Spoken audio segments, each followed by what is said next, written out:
We have some key things that we're doing in response to the Faculty of Medicine and Health Strategic Plan. For example, in research, we really have a major emphasis on development of our early and mid-career researchers to make sure that they continue in that pathway once they've completed their PhDs. In education, we've got some very key parts of work in interdisciplinary learning as part of our multi-faculty Faculty of Medicine and Health.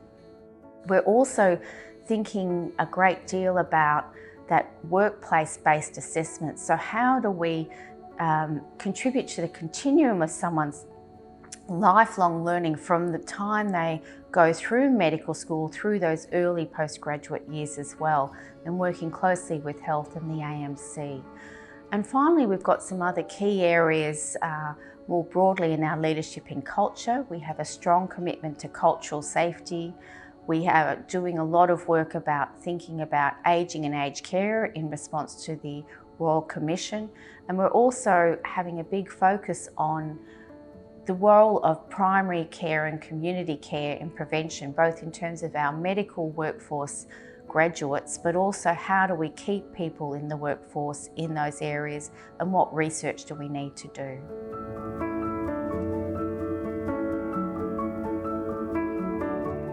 We've seen the importance of understanding good infection control, and the reality is that this pandemic will continue for some time. Even if we were to develop a partly effective vaccine, to have it deployed means that, the healthcare workplace is a place where we're at risk. So we need to actually continue to deliver our education and our clinical care mindful of physical distancing and protecting our healthcare workforce. And that's a major challenge.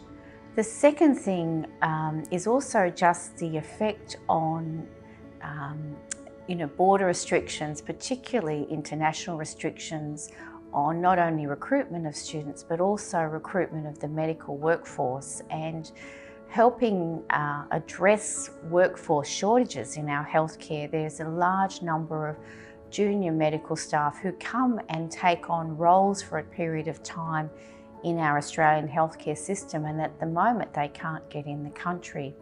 One of the big initiatives we've worked with New South Wales Health on are these assistant in medicine roles, where a subset of our final year students actually work as a paid part of the team in a protected way in some limited capacity.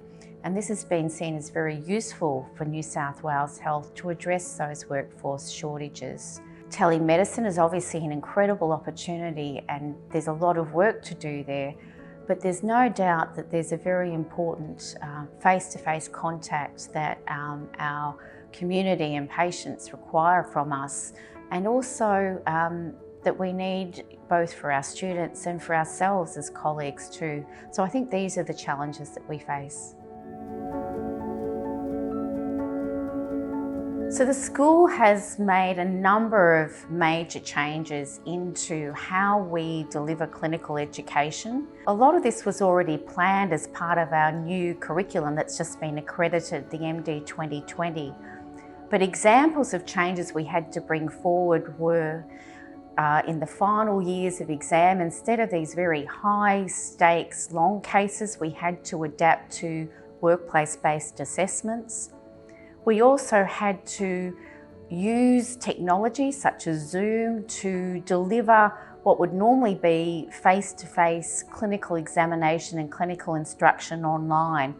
And our clinical tutors very early on in the pandemic were really innovative in the way they adapted our need to adapt to physical distancing rules and or delivering things online, things such as wearing cameras when they do ward rounds, so that the limited number of people in the room, but the ward round could be transmitted to other students or out into the corridor. Also a lot of wonderful vignettes and indeed some of the tutorials that we gave by Zoom perhaps had even better engagement. So they were some of the major changes. So It's been a really challenging year. We came into it with the horror of the bushfires across Eastern Australia and other parts of Western Australia as well. And then we're placed in this really unusual environment of a COVID-19 pandemic. And as an infectious diseases physician, it was incredible to see how we came together as a team. And I think for me, what I realised is why we do what we do, and that is to train the next generation of physicians and health professionals and medical researchers. But also I'm really appreciative of our amazing clinical tutors and our partnership with health in really trying to make this world a better place. So I guess for me at the end of 2020, I just remember the things that really matter in terms of caring for our community and our patients and for ourselves. And I wish you all a safe summer break.